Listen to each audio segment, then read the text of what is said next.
ജാതി സെൻസസിന്റെ അടിസ്ഥാനത്തിൽ സംവരണം ഉയർത്താനുള്ള തീരുമാനം റദ്ദാക്കിയ ഹൈക്കോടതി നടപടിക്കെതിരെ ബീഹാർ സർക്കാർ സുപ്രീം കോടതിയിലേക്ക്.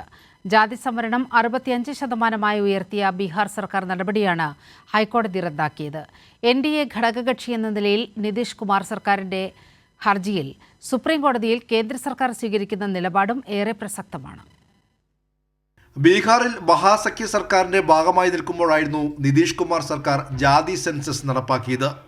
65% പേർ പിന്നോക്ക വിഭാഗക്കാരാണെന്ന് കണ്ടെത്തുകയും ചെയ്തു.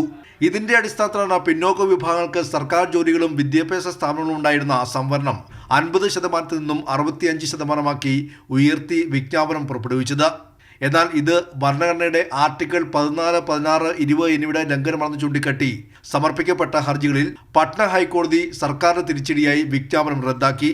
ഹൈക്കോടതി നടപടിയെ ചോദ്യം ചെയ്ത് സുപ്രീം കോടതിയെ സമീപിക്കാനൊരുങ്ങിയാണ് നിതീഷ് കുമാർ സർക്കാർ.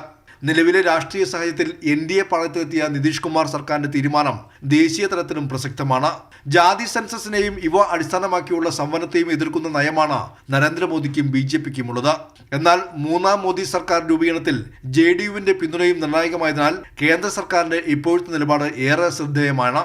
സുപ്രീം കോടതിയിൽ നിന്നും കേന്ദ്ര നിലപാട് ആരായുന്ന പശ്ചാത്തലമുണ്ടായാൽ BJP നയത്തിൽ മാറ്റം വരുത്തുമോ എന്നതാണ് ഉറ്റുനോക്കുന്നത്.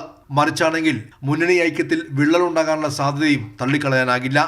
കൈരളി ന്യൂസ്, ദില്ലി.